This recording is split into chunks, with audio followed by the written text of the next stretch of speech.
del cometido que tiene este tercer postdoctorado en seguridad de la nación, pensamiento del comandante del Supremo Tribunal. No vamos a hacer un monólogo, porque sé que van a subir muchas interrogantes. Y en función a eso, usted me levanta la mano y hacemos las aclaratorias para la intervención de ustedes en cada momento en que se presente la interrogatoria. El compromiso que tenemos, que ven ustedes en pantalla: seguridad de la nación, defensa integral y desarrollo integral. En años al tiempo, yo traía más o menos una 80 de transparencia. Terminaríamos como a las 3 de la tarde, pero vamos a ser concretos y a reducirla y ver nada más los aspectos que se refieren a seguridad de la nación y defensa integral, que son los aspectos que es una aclaratoria que es necesario para el grupo del área temática de política. Y hacemos después una aclaratoria en relación a los aspectos que veamos de seguridad de la nación y de desarrollo integral, de defensa integral, lo que corresponde también al desarrollo integral. El problema que nos planteamos en el instituto es una defensa integral y un desarrollo integral como dos formas de acción. Dos formas de acción que nos conducen a la seguridad de la nación y la cual definimos en una perfección razonada de paz, sosiego, tranquilidad y bienestar. Esto que viene siendo la filosofía sobre la cual se desenvuelve el Instituto de Alto Estudio de Seguridad de la Nación, genera un problema. Y el problema para nosotros en Venezuela es bastante grave porque hay una confusión grande sobre estos términos que dejamos atrás, sobre el término de seguridad de la nación, defensa integral y desarrollo integral. Y ahí obedece la importancia de que nosotros tengamos una aclaratoria desde el punto de vista doctrinario y desde el punto de vista científico, constitucional, para el trabajo que nosotros tenemos que realizar y presentar dentro del postdoctorado. En pantalla tenemos ahí que mucho se ha hablado, se dice y se escribe sobre el concepto de seguridad, pero también sobre el aspecto de la defensa, y incurrimos en muchos errores de apreciación sobre esto particular. Ello que nosotros para el estudio desde el punto de vista académico lo relacionamos con la paz y lo relacionamos con la guerra, nos permite hacer una aclaratoria sobre esto particular, porque a nosotros nos venden la paz y la relacionan con la guerra, y la paz nos la dan como un elemento de tranquilidad. Pero si yo estoy tranquilo y me siento y no hago absolutamente nada que produzca,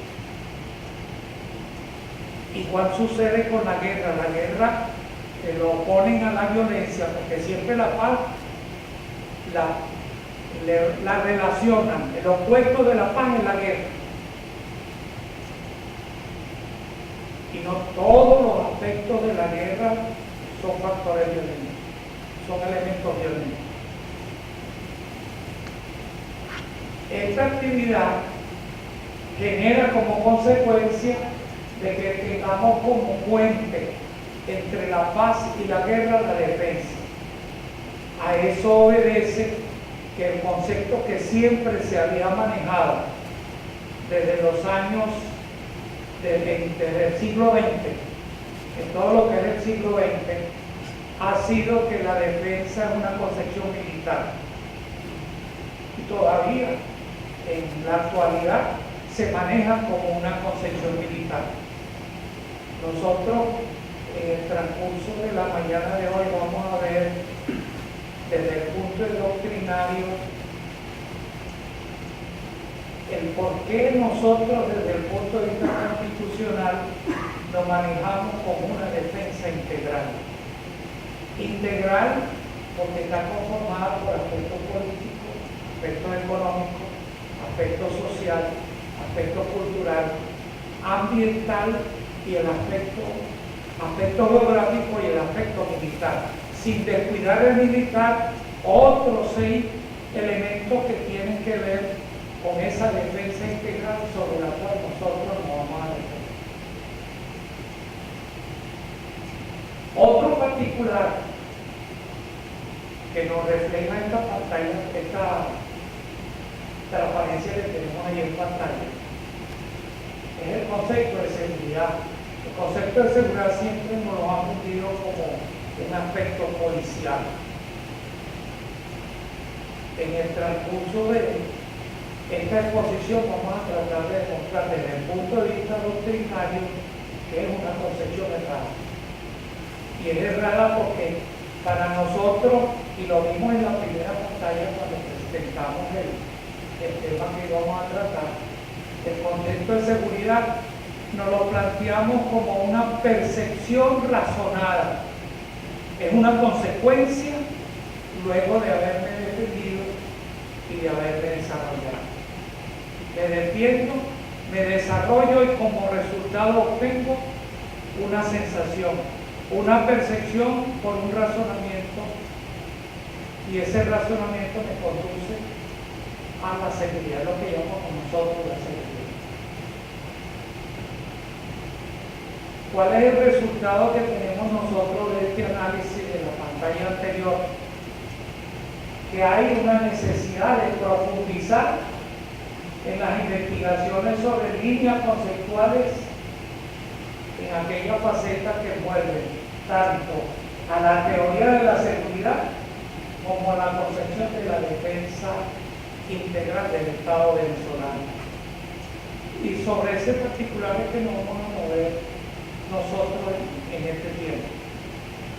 Porque precisamente a eso obedece la interrogante que surgió cuando hemos discutido en el grupo sobre el tema que tenemos que presentar para el artículo arbitrado, que es prácticamente el resultado de nuestra actividad académica en este posgrado, en este postdoctorado. Defensa integral en la Ley Orgánica de Seguridad de la Nación aparece definida la defensa integral como una serie de sistemas, métodos, medidas, acciones y omisiones que tienen que ver con la libertad, la soberanía, la independencia, la integridad del espacio geográfico, la democracia, la justicia, la paz y la tranquilidad, que más adelante en la Constitución nos lo establece como unos principios que hay que defender, que junto con la actividad del desarrollo integral, que está conformada por planes, programas, proyectos y procesos que deben ser sustentables, productivos de plena cobertura nacional, nos conducen a la seguridad de la nación.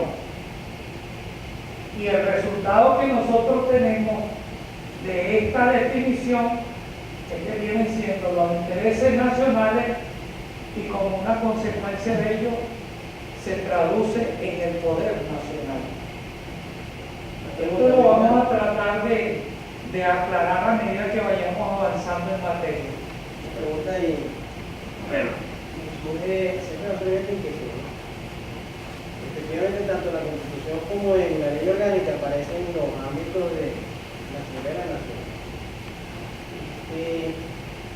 esas categorías establecidas para el análisis de la seguridad de la nación,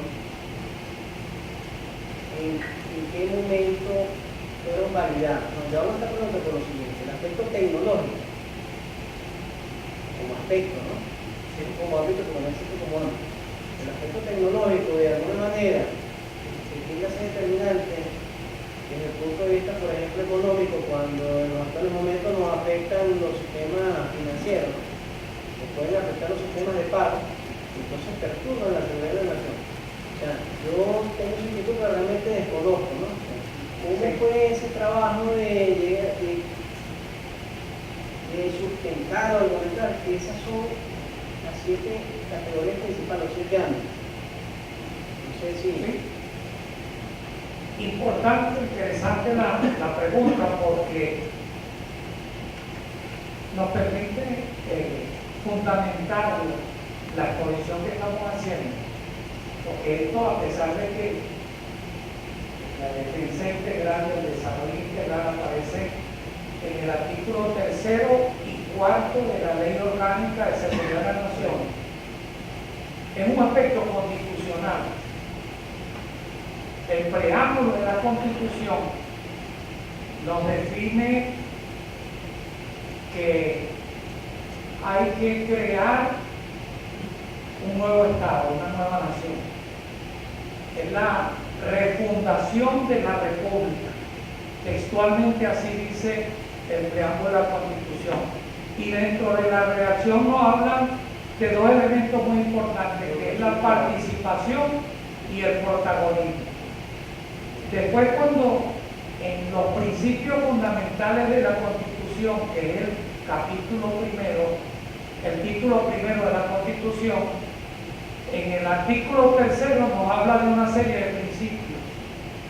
En el artículo 3º y en el artículo 4º. Esos principios que aparecen en el artículo 3º y 4º, hay uno de ellos que resalta porque es la corresponsabilidad.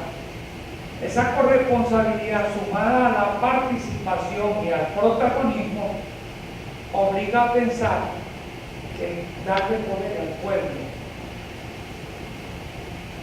¿En qué sentido? Con la Constitución del 61, nosotros nos manejábamos con un gobierno representativo. Habían unas elecciones y la población elegía a sus representantes y nos quedábamos a la expectativa, porque ellos eran los que ejecutaban, accionaban en función de los intereses nacionales. Con la Constitución del 99 esto cambia, y cambia porque el sistema debe ser participativo, protagónico y corresponsable. En el artículo 326 de la Constitución, en las últimas líneas, nos dice que este principio de la corresponsabilidad debe ejercerse, y nos habla de los 7 ámbitos. Nos habla del aspecto político, del aspecto económico, del aspecto social, del aspecto cultural, del aspecto geográfico, del aspecto integral y del aspecto militar. Nos habla de los 7 ámbitos sobre los cuales va referida el principio de la corresponsabilidad, porque lo cibernético tiene que ver con todo el escenario de los 7 ámbitos. Lo que sí es importante nosotros tener en cuenta cuando estamos hablando de esa corresponsabilidad, que hay un artículo en la Constitución que no aparece en esta corresponsabilidad del artículo 326, porque lo contempla la Constitución cuando habla de las relaciones internacionales, y es el artículo 153. Ahí nos dan como responsabilidad también, y es un mandato constitucional, la integración latinoamericana y caribeña, en función de crear una organización que tenga una estructura regional, y es impuesta, es un mandato constitucional. Entonces nosotros no hablaríamos nada más de 7 ámbitos, tendríamos un 8º ámbito que sería el de la integración. Para comenzar con los aspectos que se refieren refieren a la seguridad. Vamos a tomar en cuenta al general doctor Maldonado Michelena. Él en su libro, en la página 60, nos presenta este cuadro. Si nosotros lo analizamos, la diferencia que ustedes van a encontrar aquí en el cuadro es una modificación, porque el cuadro fue hecho con la Constitución del 61. En la Constitución del 61 hablábamos de campos del poder. En la Constitución del 99 estamos hablando de ámbitos. Eran campos del poder, como el gobierno era representativo, eran 4 campos que se referían al escenario donde se desenvolvía el poder público nacional. Como ahora estamos hablando de una corresponsabilidad, se le sumaron a esos 4 campos del poder el aspecto cultural, el aspecto geográfico y el aspecto ambiental. Y no hablamos de campo del poder, sino hablamos de ámbitos. Y establecemos 7 ámbitos. Es por ello que después que nosotros vemos en la transparencia las manifestaciones prácticas que tienen que ver con todos aquellos aspectos que nos permiten a nosotros una mejor calidad de vida, nos refiere a los ámbitos, a los 7 ámbitos que aparecen en el artículo 326 de la Constitución, que tienen que ver con la corresponsabilidad, pero que van referidos tanto al desarrollo como a la defensa. Ellos van orientados a los 3 elementos existenciales del Estado, que son el espacio geográfico, la población y el sistema jurídico, que tienen como finalidad la sobrevivencia, el bienestar o bien común y la proyección generacional. ¿Qué quiere decir esto? Sobrevivencia, porque con ello yo logro demostrarles que estoy vivo, que existo, que soy, pero no es suficiente. Yo debo buscar una serie de elementos que me permitan tener una mejor calidad de vida sobre esa particularidad, esa definición de la sobrevivencia. Y esa calidad de vida me la da el bienestar. Busco una vestimenta, un techo, un vehículo para transportarme, procuro alimentación para mantener esa vitalidad. Y por último, aparece la proyección generacional, porque es un mandato natural, es una ley natural de que la especie permanezca en el espacio y en el tiempo. Por ley natural, nosotros como humanos no somos un elemento estanco, somos gregarios por naturaleza, y esa condición de gregario nos obliga a que nos debemos acoplar macho y hembra para que la especie permanezca en el espacio y en el tiempo. Y es por eso que hablamos de una proyección generacional. En definitiva, a la seguridad nosotros la definimos como sobrevivencia, bienestar y proyección generacional. Vamos a ver con detalles para demostrar que el concepto de seguridad es una percepción y que es una percepción razonada, porque una de las confusiones que siempre se presentan es que como el ser humano está incorporado al reino animal, hay unos aspectos, unas acciones y reacciones del animal que lo definen como aspectos de seguridad, no siendo cierto, porque los animales reaccionan por instinto. El ser humano razona antes de accionar.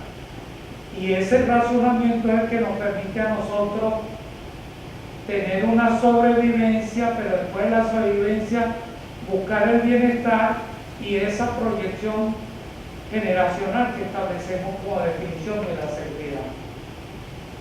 Entonces, para fundamentar estos aspectos, presentamos esta definición de la naturaleza de la seguridad, que nos dice que es un concepto sensible, intangible, relativo, ambiguo, con diversidad de interpretación, una interpretación que puede ser objetiva o subjetiva, que es relativa, la valoración de ella es un fin, no un principio, un resultado que genera un estado, una condición, una situación, y en definitiva es una percepción razonada.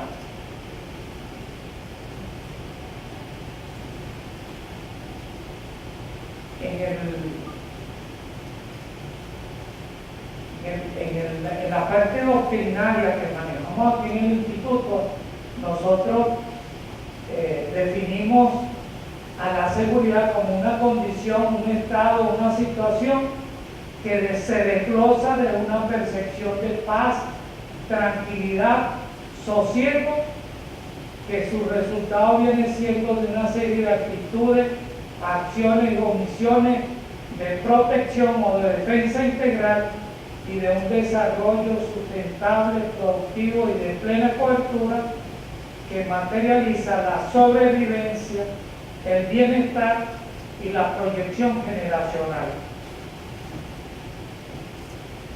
Les traía esa definición porque nos permite aclarar un poco este particular que tenemos sobre la naturaleza. Ya hablamos un poco de lo que es el aspecto sensible, pero hablamos también de que es relativo y ambiguo porque decimos que la seguridad puede ser objetiva o puede ser subjetiva. Y esa sensación, cuando yo la siento, la internalizo, ahí estoy hablando de una seguridad subjetiva. Pero ella es objetiva cuando estamos refiriéndonos al ambiente, a ese ambiente que me produce a mí también una sensación de seguridad. Cuando nos referimos a la protección desde el punto de vista individual y nos encontramos en un salón donde hemos procurado poner una serie de elementos que nos permitan que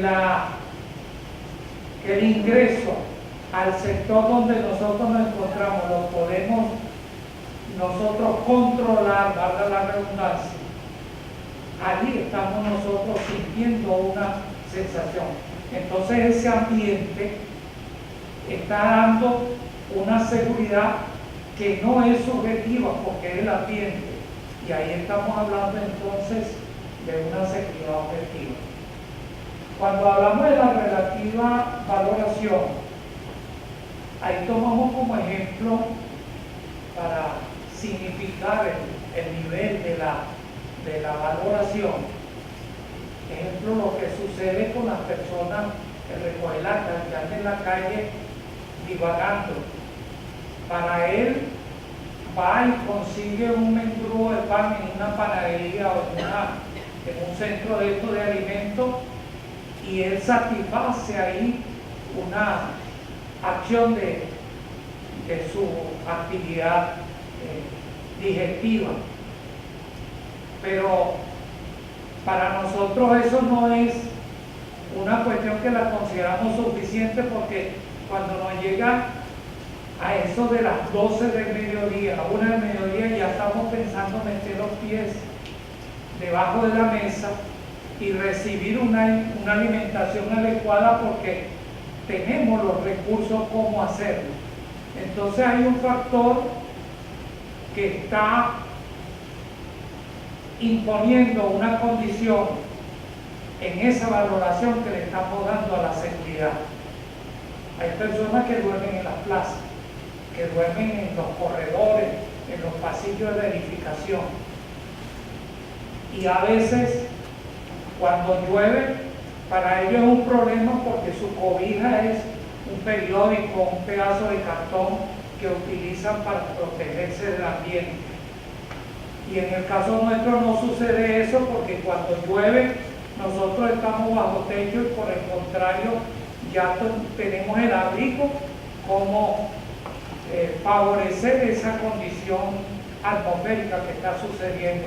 Y por el contrario, en muchas oportunidades cuando hay calor anhelamos que llegue la lluvia a la persona que tiene como forma de vivienda una plaza pública o un pasillo en cualquier edificación. Para ello la lluvia, por el contrario, en esos momentos es una dificultad. Entonces, si nosotros tomamos todo estos escenarios, nos permite demostrarle que la sensación o la percepción razonable de seguridad tiene esta valoración en función a una serie de circunstancias y elementos que giran alrededor del concepto. El otro aspecto va referido a que es un fin. Hay muchos autores que, por la importancia que reviste el concepto de seguridad, lo establecen como principio. Y uno de ellos era el general, el doctor Maldonado Michelena. Él decía que la seguridad era un principio para todo lo que, un principio orgánico de todo lo que tenga vida. Sobre ese particular yo disiento, porque la seguridad es un fin, y es un fin después de es el resultado después que me defiendo y después que me desarrollo. Él ponía como ejemplo para demostrarle que era un principio, porque los animales también se valen de este recurso para la sobrevivencia. Pero cuando nosotros ponemos como ejemplo en una pecera o en cualquier lugar donde podamos ver algún animal, un pez, y le lanzamos un alimento para que él lo disfrute, por el contrario, él sale corriendo, sale escapándose del ambiente que nosotros le hemos creado, porque por instinto él siempre lo va a hacer. Y el caso lo vemos con aquellos animales que tienen como forma de defensa la tinta. Si le lanzamos un alimento para que ellos lo disfruten, van a lanzar la tinta y escapar del lugar, porque es una forma instintiva. En muchas oportunidades nosotros hemos visto accidentes que han sucedido en los zoológicos, donde un niño va a darle un maní o una cotufa o un animal que han tenido en una jaula y le ha arrancado la mano o le ha destrozado pues la extremidad, producto de una reacción instintiva que tiene ese animal, porque él lo hace en una forma de defensa, defendiéndose, pero no porque él esté percibiendo en ese momento una sensación de seguridad. Es por eso que con estos estudios y estos análisis nosotros logramos demostrar de que la seguridad es un fin y no un principio. Y siendo todo esto cierto, lo que hemos hablado de la sensibilidad, de la intangibilidad y los aspectos relativos y ambiguos, llegamos a la conclusión de que ya es un estado, es una condición, es una situación. Y esa sensibilidad nos permite establecer que es una percepción razonada de paz, tranquilidad y sosiego.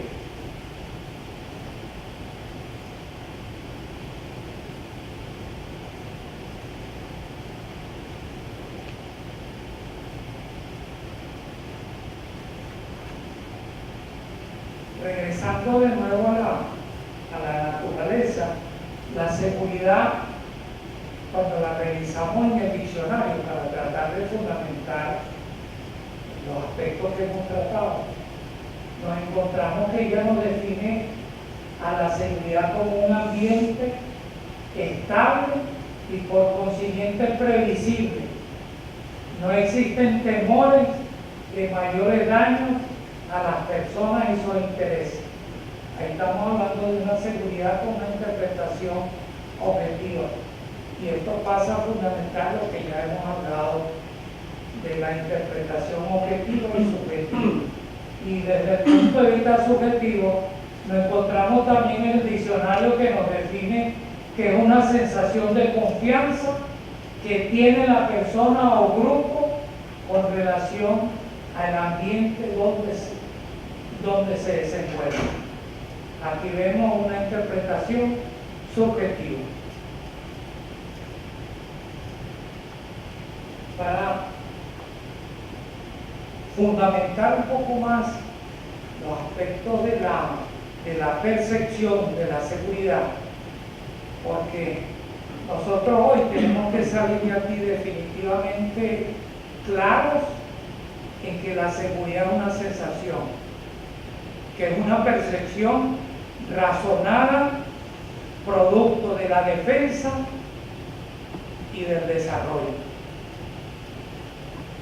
Aquí en pantalla tenemos una transparencia que nos habla de la categorización que le daba Aristóteles a los conceptos. Y él hablaba de que una cualidad, cuando hay una cualidad que le atribuye a un objeto, él la reparte en 10 cualidades. Aquí habla de que son atribuciones abstractas, atributos generales de la lógica aristotélica, que la divide en 10 sustancias, en 10 aspectos: la sustancia, la cantidad, calidad, relación, acción, pasión, lugar, tiempo, situación y acto. Ahora, yo les traje esto en pantalla porque hay un filósofo también, Immanuel Kant, que él criticaba esta teoría de la razón pura que tenía Aristóteles.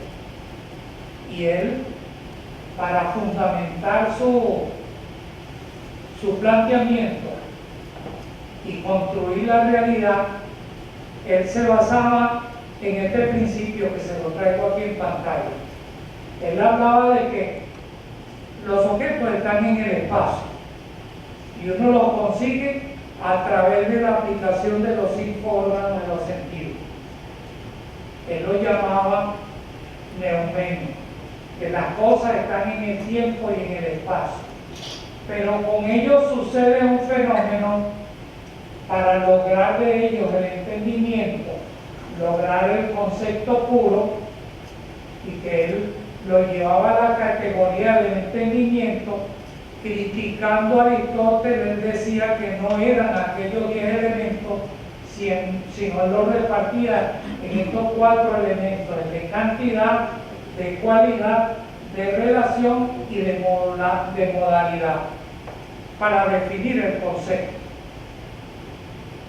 Para nosotros es importante, en función a la fundamentación que estamos buscando del concepto de seguridad, es el elemento sensible, porque es lo que nos permite a nosotros demostrar que la seguridad es una percepción. En el camino dialéctico también, otro filósofo de Platón, él no. ¿Recuerdan ustedes que Platón fue un personaje que en su filosofía la fue creando y la ejecutaba en las cavernas? Y esto que aparece ahí en pantalla del camino dialéctico de Platón es la teoría de las cavernas platónicas, porque él se movía siempre en las cavernas para tener oportunidad de hacer meditaciones y sacar conclusiones de una serie de factores que giraban alrededor de sus circunstancias. Y dentro de esa circunstancia aparece un fenómeno que es que cuando a la boca de la cueva donde él se encontraba irradiaba la luz, le pegaba como un fenómeno natural una imagen que se reflejaba en las paredes, que en muchas oportunidades llegaba a colores en las paredes de la caverna. Y eso le permitió a él el razonamiento de esto que tenemos en pantalla. Y él dice que la actividad del hombre es una actividad cognitiva, pues se trata del ejercicio de la razón. Y su objeto es el conocimiento del mundo inteligible, de las relaciones existentes entre las ideas. Su aspiración última es el conocimiento de la idea del bien y del modo en que ésta es el fundamento último de toda realidad. Así Platón definió la filosofía como una sección al ser. Pero lo que nos interesa a nosotros sobre esto particular es que él repartió esa actividad que realiza el humano en que hay un primer paso que se refiere a la ignorancia, cuando nos metemos en la caverna y todo está oscuro, y él lo llamó el no ser, agnoia.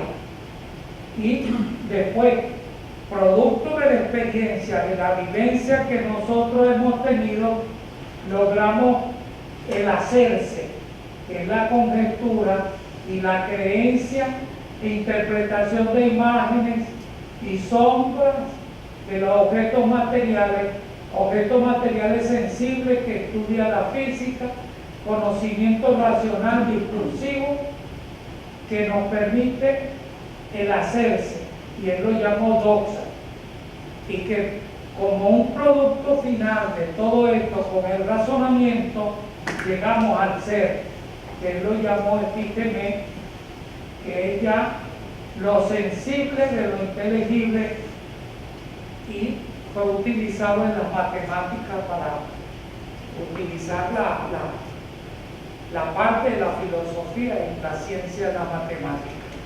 Nosotros con el discurso de toda esta filosofía de la teoría platónica, la aristotélica y de la de Immanuel Kant, podemos demostrar fácilmente que la seguridad como concepto es una sensación, es una percepción razonable. Se ha hecho un estudio minucioso de cada uno de estos aspectos para llegar a la conclusión de esta peculiaridad de Aristóteles, Immanuel Kant y Platón nos permiten a nosotros analizar en función a estos tres elementos el razonamiento. Y llegamos a la conclusión de que el razonamiento también tiene tres fases, nada más. Razonamiento, que es la aprehensión que tengo yo del objeto, y digo, basado en la experiencia, que es una mesa. Pero yo no me quedo ahí, en la aprehensión que he tenido de que esto es una mesa. Me voy al tercer elemento de ella, que entonces razono y busco la utilidad que le puedo dar a esta mesa. Me sirve para comer, me sirve para una serie de aspectos, porque producto de la experiencia razono y llego a esa conclusión. Esta misma fase hacemos nosotros con los conceptos para obtener un razonamiento de la seguridad. Es por eso que nosotros primero utilizamos el órgano de los sentidos, después nos basamos en la experiencia para llegar después a una conclusión.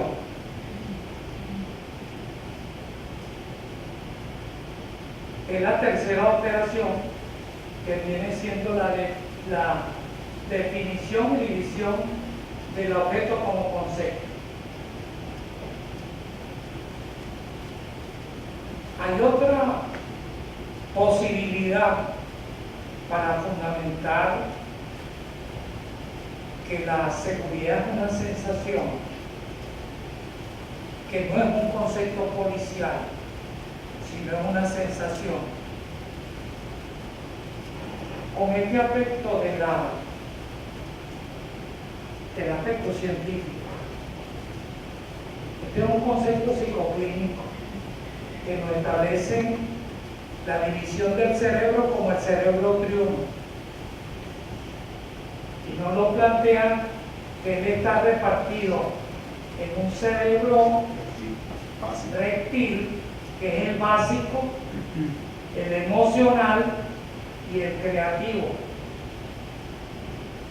Cuando nosotros agarramos este concepto y lo llevamos al razonamiento anterior, nos encontramos que lo primero que nosotros hicimos con los órganos de los sentidos fue utilizar el instinto, llegar al órgano reptil.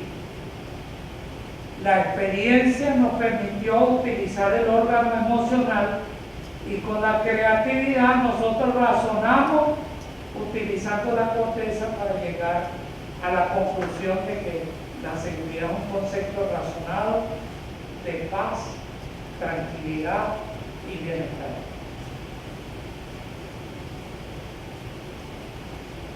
Yo les traje este ejemplo. Yo compré una parcela y me dedico a la siembra de tomates. Pero al lado se me coloca un vecino que se dedica a criar abejas para obtener de ella la miel y hacer un comercio con ese producto.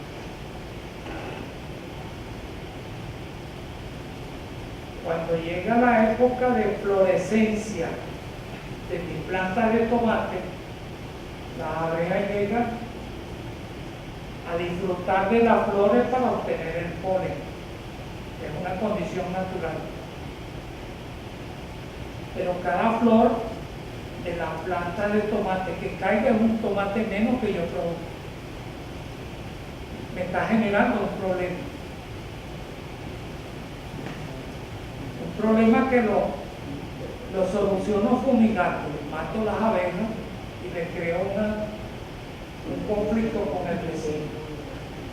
Pero si nosotros este ejemplo que estamos tomando lo llevamos a un país A o a un país B, también se nos puede presentar a nosotros un conflicto internacional bajo una circunstancia sobre esto particular. Y ha sucedido en más de una oportunidad conflicto entre países, entre Ecuador y Colombia, por la fumigación de las plantaciones de cocaína. Se ha presentado en más de una oportunidad.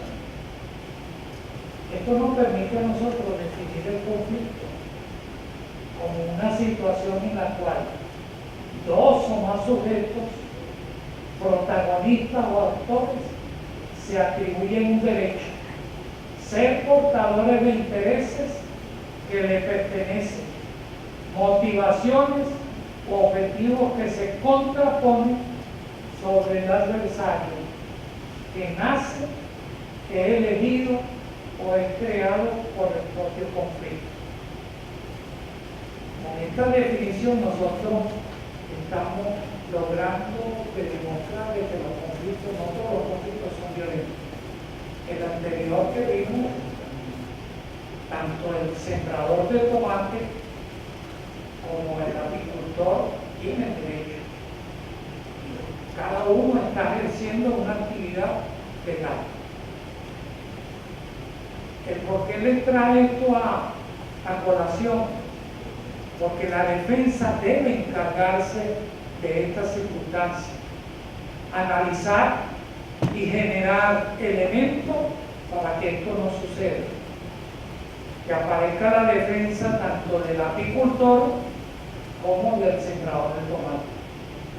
Que hayan figuras que tengan que ver con lo político, lo económico, lo social, lo cultural, lo ambiental, lo geográfico y lo militar en función de los intereses de la nación.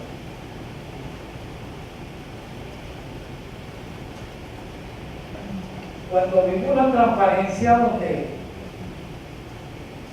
Suárez nos hizo la pregunta de los aspectos transversales, Ahí en pantalla hablábamos de una serie de principios. Esos principios, la misma Constitución, por considerarlos vitales para el país, la libertad, la vida, la independencia, le da el calificativo de bienes jurídicos protegidos.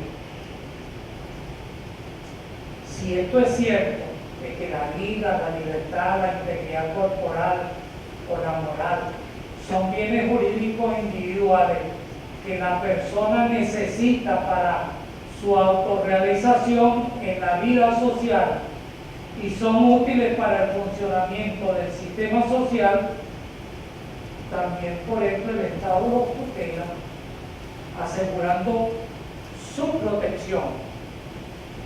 Y desde aquí comienza la definición desde el punto de vista jurídico del concepto de defensa. Esto que estamos hablando nos permite fundamentar lo que es defensa. Si es un bien jurídico, el Estado está en la obligación de protegerlo y para protegerlo tiene que defenderlo.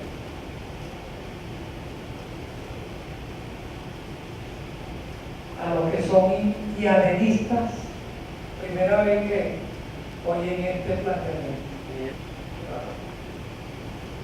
Si el derecho ha de proteger sistemas sociales, lo hará solo en cuanto supone la defensa y protección del individuo, sus propiedades y el ambiente natural.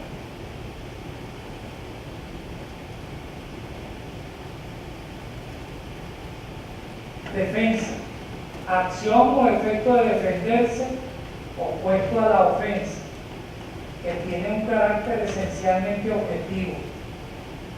Envuelve el sentido de protección a futuro, pero bajo el criterio de un futuro incierto, porque los hechos que lo condicionan todavía no se han presentado, son hipotéticos. Nosotros a veces tenemos el criterio y grado de que decimos defensa y pensamos en el ayer. No, lo de ayer ya pasó, ya no podemos defendernos. Y tampoco podemos defendernos del presente porque está pasando. La defensa siempre a futuro. Porque el futuro es un minuto después de lo que yo estoy hablando. Ahora, ese futuro, la lógica me dice que es un futuro incierto porque todavía no ha sucedido. No hay la certeza de que suceda como yo me lo estoy imaginando. Y bajo ese criterio nosotros debemos manejar el concepto de la defensa como un futuro incierto. El concepto de la defensa nosotros podemos analizarlo desde la infancia nuestra. Lo primero que nosotros hacemos a la edad de 3, 2 años y medio es agarrar un carrito y la niña agarra una muñeca, porque es que hay una condición natural, una estructura donde uno va haciendo proyecciones y el concepto de la vida no es otra cosa que ir hilvanando esa serie de ideas, de proyectos, de fundamentos que nosotros tenemos. Nosotros llegamos aquí, a este postdoctorado, por una proyección. Oí hablar de que se iba a ejecutar un postdoctorado. Yo analicé, ¿me conviene o no me conviene? Hice mi proyección. Eso es una forma de defensa, pero no la estoy haciendo para el reverso, sino yo la estoy haciendo a futuro. Y todavía nosotros estamos pensando en un acto que se va a celebrar a futuro, donde me van a entregar a mí una credencial que a mí me interesa. Nosotros necesitamos que la defensa integral se ponga en práctica, porque hasta ahora tenemos la defensa militar concebida como ella ha existido, pero todavía estamos haciendo pininos en función de la defensa política, social, económica, cultural, ambiental y geográfica, que son elementos de la defensa que nos lo impone la Constitución Nacional en el artículo 326. Ella nos habla de 7 ámbitos, pero hasta ahora hemos desarrollado la defensa militar porque es la que ya existía y hemos estado desarrollando. Hace falta de que ese pensamiento de la defensa integral como está concebida en la Constitución se ponga en práctica.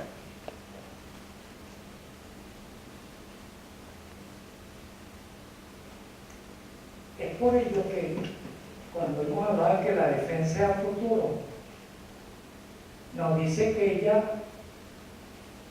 el hecho de defenderse es estar debidamente preparado para prevenir y afrontar una serie de acontecimientos y acciones de cualquier clase que en una forma u otra atenten contra la sobrevivencia y el bienestar. La defensa es el medio fundamental para la salvaguarda de los intereses y niveles de sobrevivencia y bienestar. Aquí debemos tener claro de que cuando hablamos de defensa integral, nosotros hacemos una separación de defensa integral y defensa nacional, es porque nosotros estamos vendiendo un producto y ese producto se llama defensa integral. Pero la defensa integral también es la defensa nacional.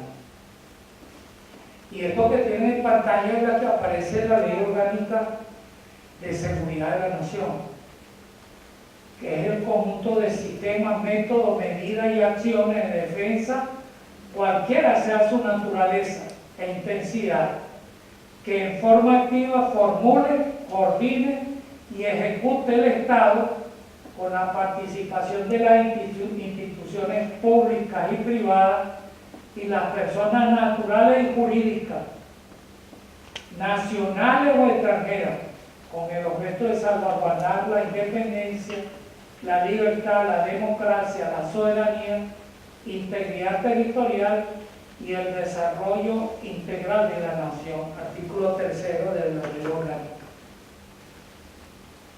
Yo le traje esto también a colación porque hay necesidad de que en función a lo que hemos hablado y de lo que vamos a seguir tratando, ir viendo el contenido de este artículo de la defensa, el por qué es integral.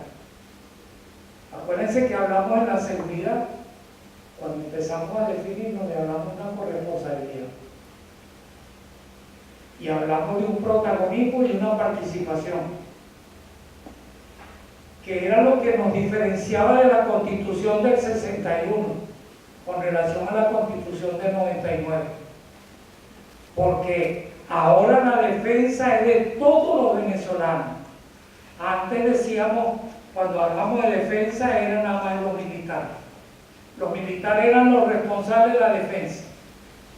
Esto ha cambiado, ahora la defensa es responsabilidad de todos los venezolanos y así lo establece el artículo 130 de la Constitución. Más adelante en el 134 nos hace una aclaratoria de la misma Constitución que nos dice, mira, un momentico, el servicio militar no es nada más el que tú debes desarrollar para la defensa del país. También hay un servicio civil que debe prestarle al Estado. Y así lo establece la Constitución en ese artículo 134.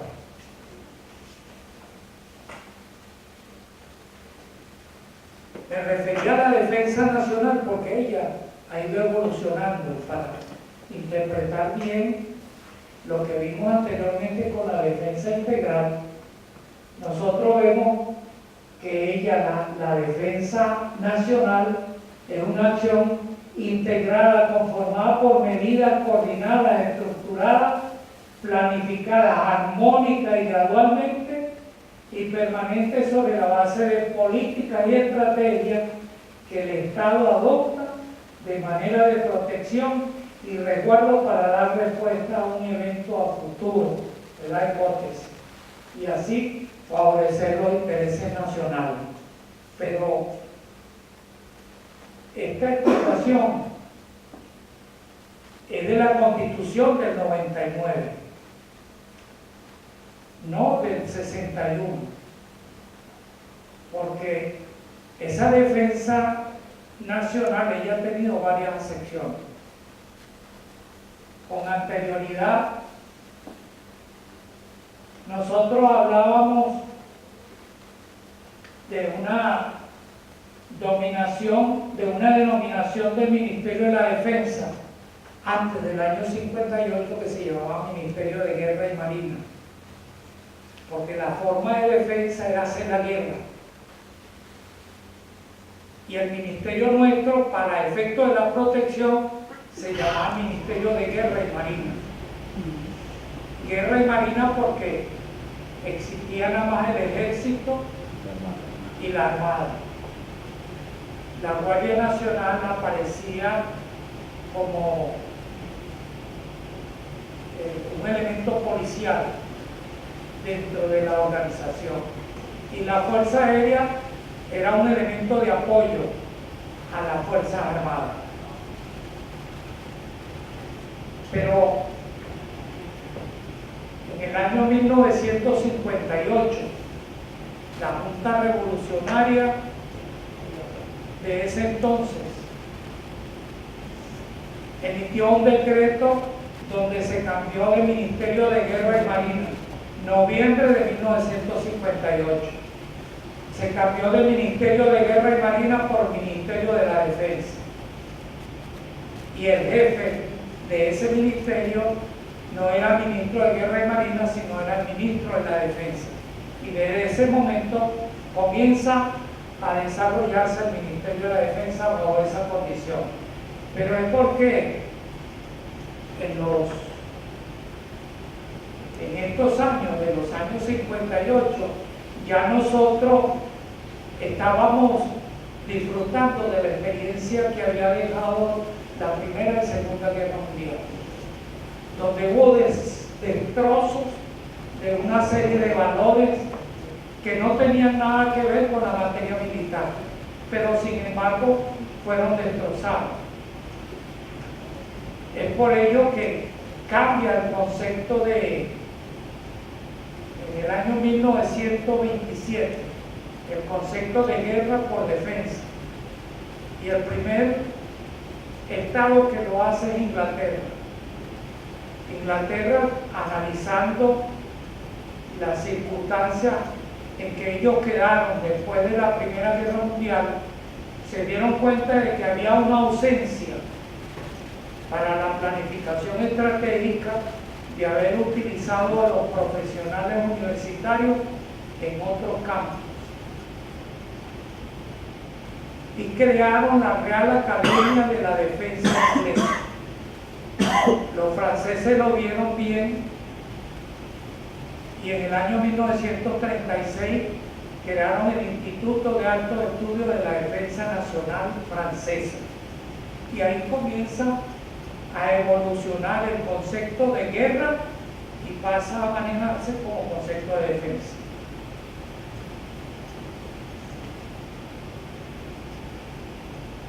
Otra concepción de la defensa integral, concepto que se haya estrechamente vinculado con los demás sectores de la actividad nacional, tiende a unificar el poder nacional a los fines de la política general, y aquí se observa el predominio del término defensa en un sentido belicológico, porque esta no es la defensa integral que nosotros tenemos actualmente, sino de la defensa militar que se manejaba en las primeras oportunidades por la concepción de la guerra. Se pasó a la defensa integral, pero una defensa integral que era proteger, además de los valores militares, también proteger otros valores del ambiente que favorecían a la sociedad, que favorecían a la comunidad en general. Después de este paso, nos conseguimos con otra concepción que era la defensa militar y la defensa no militar. Y sueño con ello. Se pueden aspirar en forma abstracta, sin consideraciones analíticas de mucha profundidad.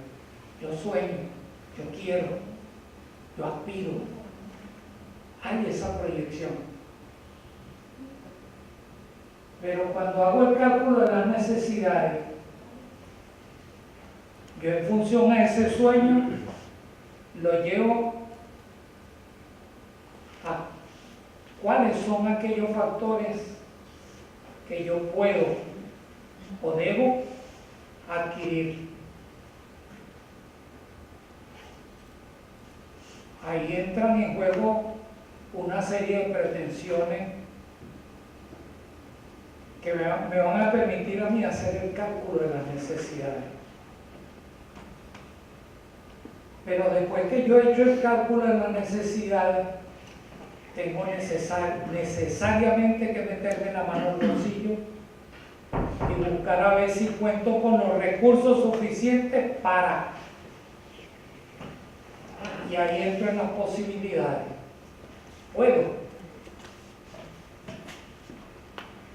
Y en función a eso yo establezco los objetivos posibles. Ese recorrido hay que hacerlo en función a los objetivos.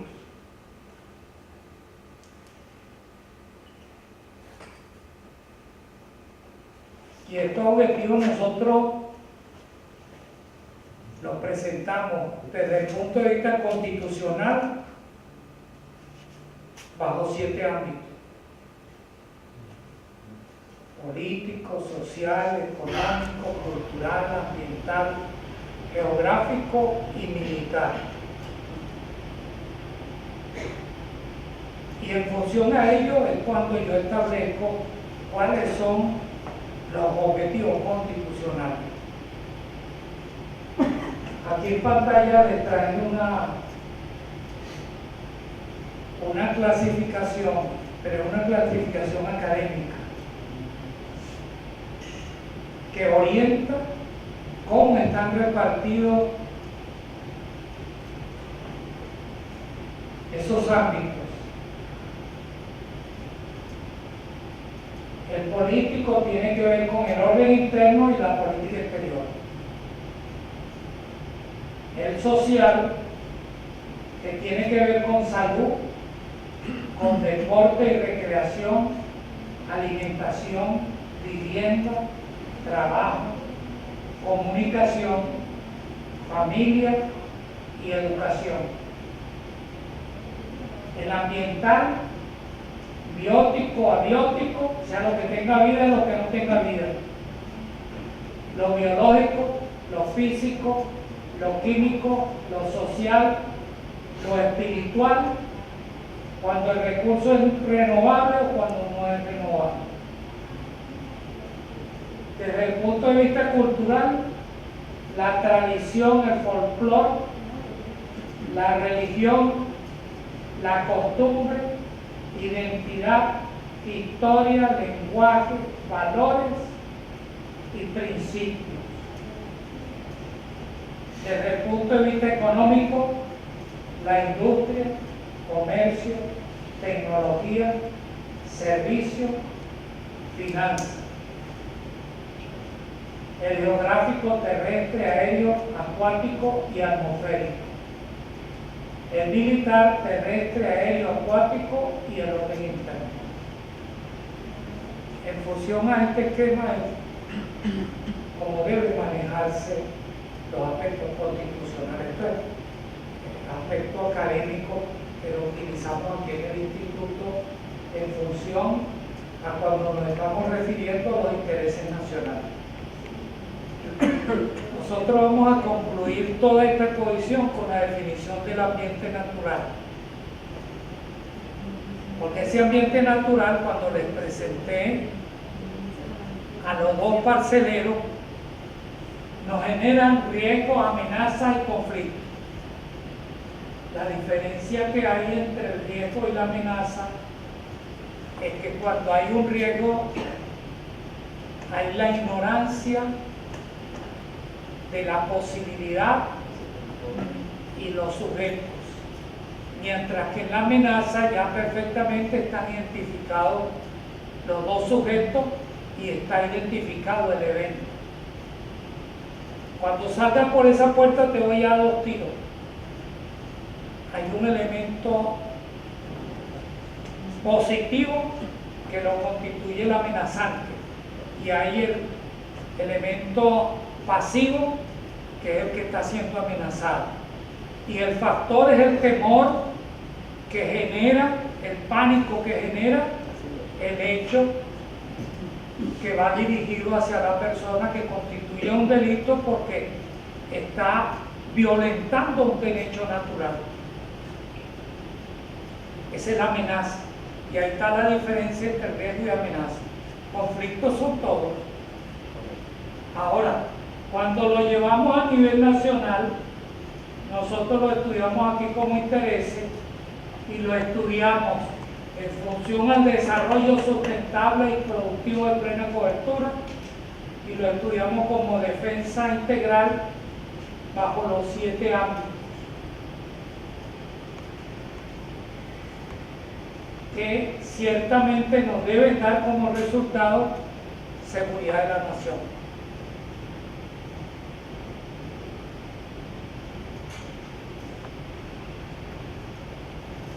Desde el punto de vista del ordenamiento jurídico, nosotros tenemos un derecho, lo hablamos, ese derecho que es el que da origen a la defensa, pero ese derecho tiene 2 categorías: el derecho que tiene que ver con el orden interno y el derecho que tiene que ver con el orden internacional.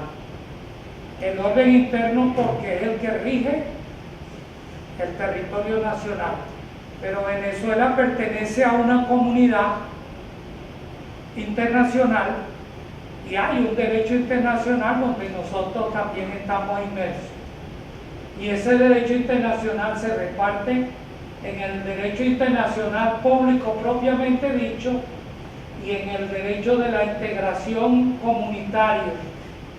Este es con aquel tipo de naciones donde nosotros tenemos una relación de amistad más estrecha, más profunda, y los tratos y los instrumentos que se trabajan tienen una connotación diferente por el trato preferencial que se realiza.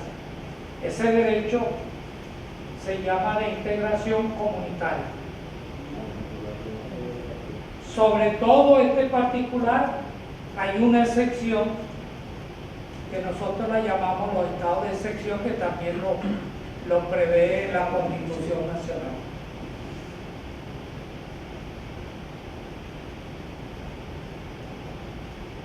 Cuando les hablé del cambio de la guerra por la defensa, yo tenía previsto en esta conferencia hablarles de cómo nace el instituto y todo eso pormenores, pero vamos a dejarlo a un lado porque no nos va a dar tiempo para tratar otro tema que sí es relevante. Sin embargo, sí hablamos de lo que sucedió con la Real Academia Inglesa, la Real Academia de Defensa Inglesa y el Instituto de Alto Estudio de la Defensa Nacional Francesa. Eso inspiró la creación de toda una serie de institutos homólogos a ellos, que la mayoría tienen una connotación estratégica muy parecida, y nosotros venimos de ese mundo y así nos estamos trabajando en función a una estrategia nacional que tiene una connotación muy particular. Inicialmente nos regíamos por la Constitución del 61 bajo un esquema y un sistema de un gobierno representativo. Hoy en día nos movemos con un gobierno protagónico, participativo y bajo el principio de la corresponsabilidad.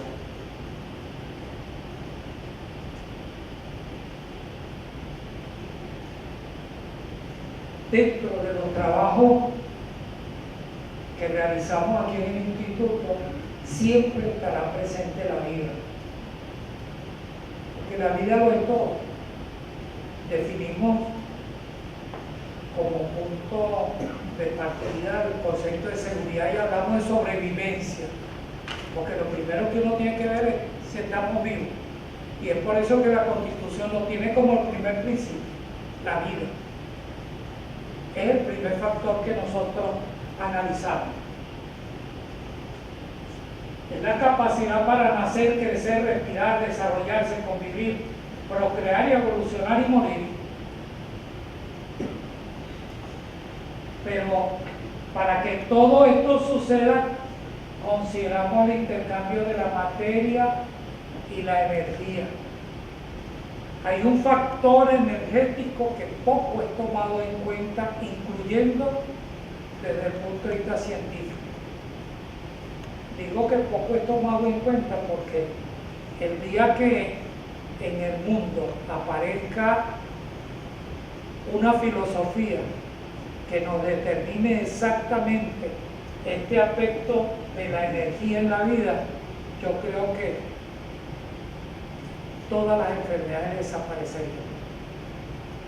Todavía no nos han dado una explicación de por qué mi corazón late, de por qué la circulación de un líquido que nosotros llamamos sangre y de por qué el cerebro produce una serie de fenómenos que tienen que ver con lo que estamos haciendo en este momento. Hay materia y hay profesiones que han aparecido para ese estudio, pero todavía estamos haciendo el mismo, estamos en pañales en función a esto que es una materia de envergadura. Sin embargo, nosotros tenemos que tenerlo presente pues, en los estudios que hacemos. Porque la vida es una forma especial de organización de la materia que se presenta en la naturaleza y se caracteriza por determinados procesos biológicos, físicos y químicos. Yo a esto le agregué el social y el espiritual y después le voy a explicar el porqué. Que dan lugar a un ser que puede autoorganizarse, relacionarse, reproducirse y evolucionar. No se le olvide que le dije que había agregado a esta definición lo social y lo espiritual. Con el transcurrir del tiempo de la humanidad ha presentado diversas resonancias y por eso es que nacieron los grupos, las comunidades y hasta el individuo tiene su propia peculiaridad. Nosotros no nos parecemos a los chinos y el chino no se parece al gringo y el gringo no se parece al mexicano y el mexicano no se parece al ingeniero, al argentino. Cada quien tiene su propia peculiaridad, su propio dialecto y eso es producto en la forma en como ellos han concebido la vida. Pero el patrón de conducta humano sigue siendo el mismo, pero sin embargo la concepción de la vida es diferente. Es por ello que nosotros tenemos que determinarla como un valor supremo, como la realidad última unificadora de todas las demás formas concretas de la realidad. Es el problema superior y emergente del sujeto pensante. Siendo esto cierto, nosotros en nuestro trabajo tenemos que tomarlo en cuenta.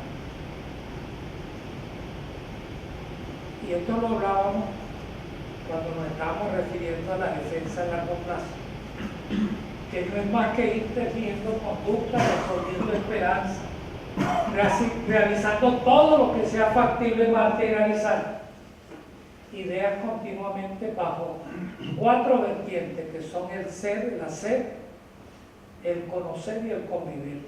Tan importante es esto que el área de la educación en Venezuela lo tomó como un principio. Es la filosofía de la vida y es el pilar fundamental de la educación en Venezuela. cuando el hombre la tomó para sí y le dio su propio significado, lo hizo bajo 4 vertientes, desde el punto de vista científico, religioso, filosófico y social.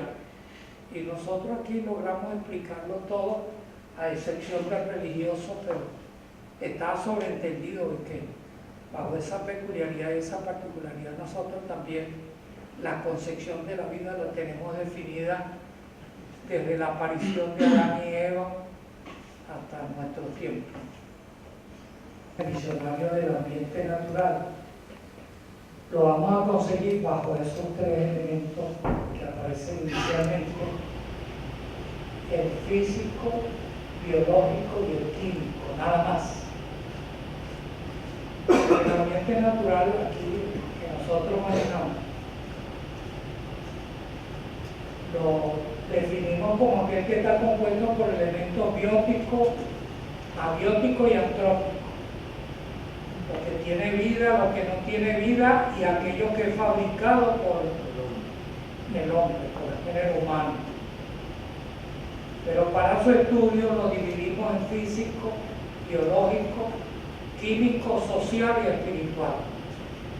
Pero es importante que yo les explique por qué necesariamente nosotros tenemos que tomar en cuenta el social. El individuo no es una persona autónoma. Él necesita del vecino. Lo hablábamos al principio, porque por ley natural, para que la especie permanezca en el espacio y en el tiempo, necesitamos de la copla. Debe haber una copla macho y hembra para que eso sea posible. Desde ahí comienza esa necesidad.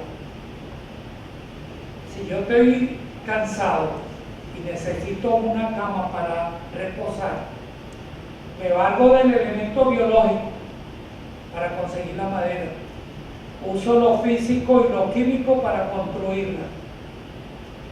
Pero lo social me permite para vender, si yo en vez de una sola cama, que es la que necesito, construyo 10, las otras 9 las vendo y obtengo recursos para comprar el colchón, comprar la cama, la almohada, la sábana y todos aquellos recursos que me van a permitir la comodidad. Eso es lo social. Y al final siento una satisfacción porque llego al reposo. Eso es espiritual. Ahí está la fundamentación del por qué no son 3 elementos, son 5 elementos que deben conformarse para que el ambiente natural esté presente, que interrelacionados propenden a una mejor calidad de vida. Esa es la definición que nosotros le damos aquí al ambiente natural. Pero no nos quedamos ahí en su estudio,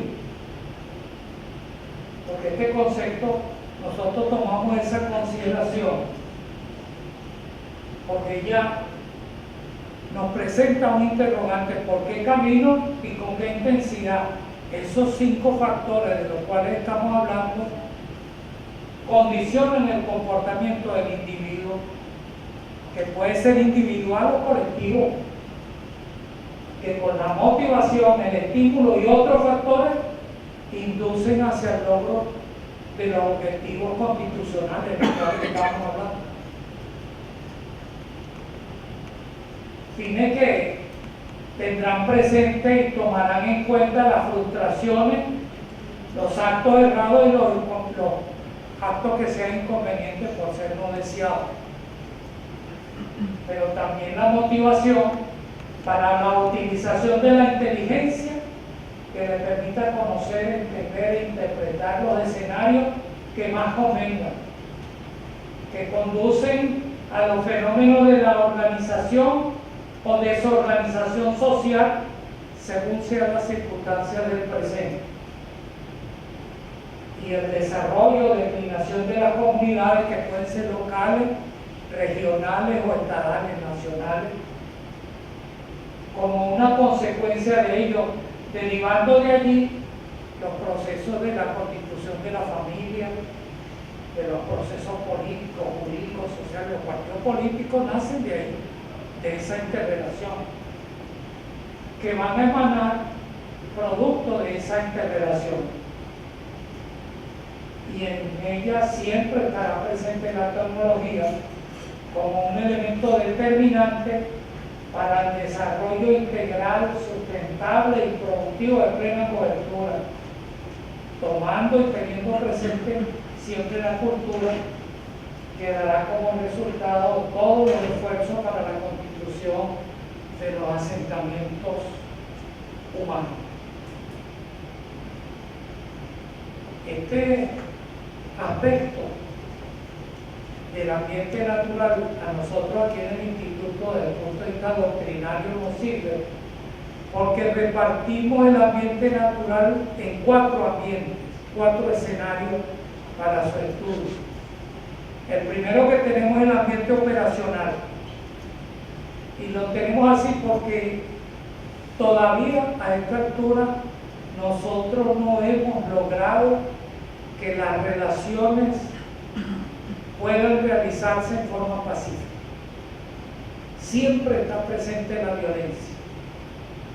En el mundo existen solo 2 países que no tienen fuerzas armadas: Suiza y Costa Rica. Pero los demás países todos interpretan la violencia como una forma de relación. Nosotros aquí la tenemos presente como el ambiente operacional y lo repartimos en terrestre aéreo y acuático, de acuerdo a los escenarios donde ellos se desenvuelven. Tomamos en cuenta otro ambiente que es el orden interno, que es el que normalmente rige en la población, el intercambio de las instituciones, el intercambio de las personas en función de la satisfacción de esas necesidades que cada quien prefiere y refiere, dado a las circunstancias que se le presentan. Pero este orden interno y este ambiente operacional a veces se ven perturbados por escenarios donde necesitan conjugarse los dos. Y nosotros aquí lo interpretamos como un ambiente situacional, donde hay necesidad de la utilización de los 2 escenarios. Y por último, que está de moda, es el ambiente cibernético, el ciberespacio. Y es por eso que nosotros dividimos el ambiente natural en 4 escenarios: operacional, orden interno, situacional y el ciberespacio. Muchas gracias por su atención y espero haberles sido útil el material que les estoy dejando.